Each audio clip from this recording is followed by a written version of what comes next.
Hey everyone, welcome to my channel. There's a few things I want to talk about this week, so let's get going.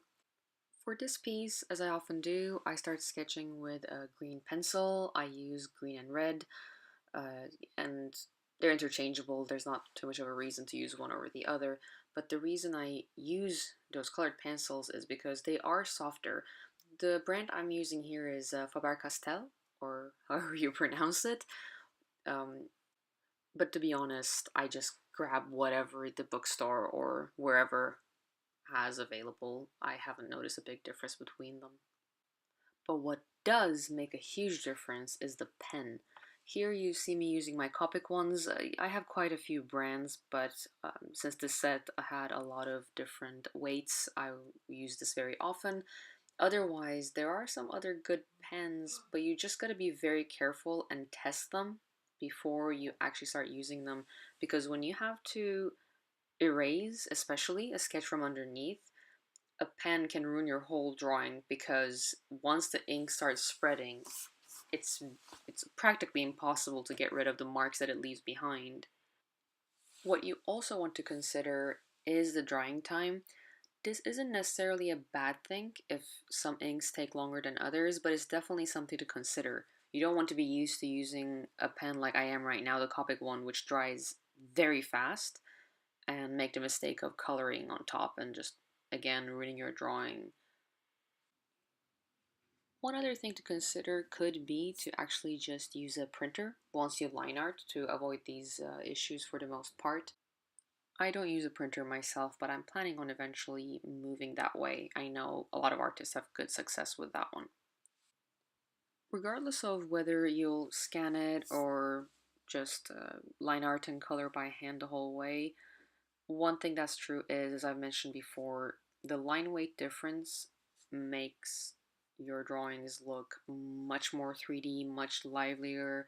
So definitely try to go for weight difference, even if you are using a single pen. You can still get that effect by just going over and thickening lines, and at some points just brushing the line very quickly to leave a very small mark, like the left side you see here, the middle of her arm pretty much.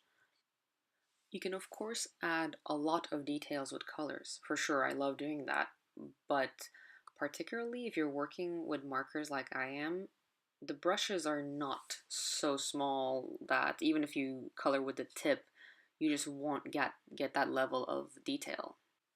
One thing I suggest that you don't do that I've done here is start cross-hatching and then decide not to.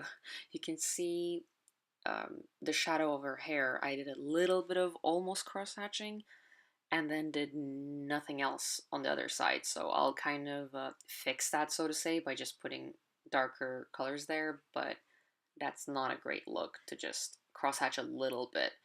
So if you're going for cross hatches, I would say make all the shadows that way and not just part of it to make it look like a coherent piece.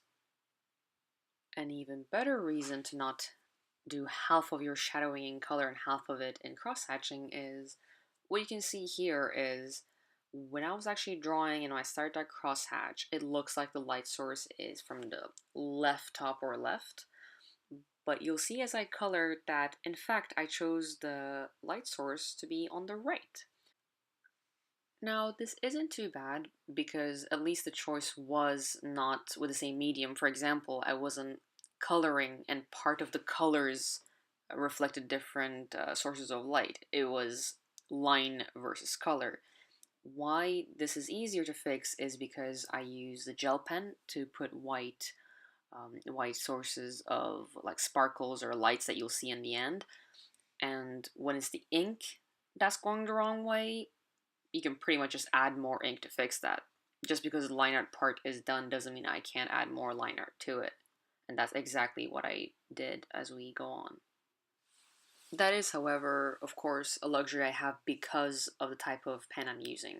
With this pen, even if I add a little bit of line art and go right back to coloring, it doesn't hurt, it doesn't spread the black ink over or mess with my coloring in any way.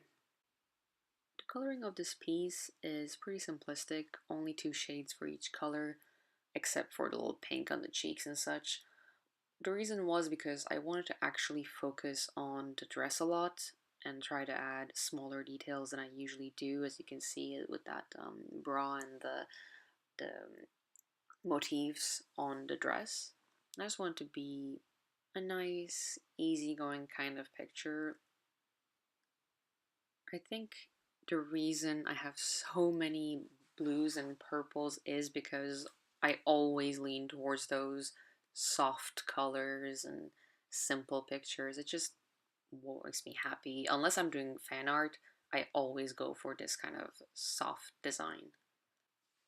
I hadn't planned a background for this picture, so these are the final touches with the gel pen to add a lot of light into it. And that's it. Thank you so much for watching, and let me know if there's anything you would like me to draw or answer in the next video.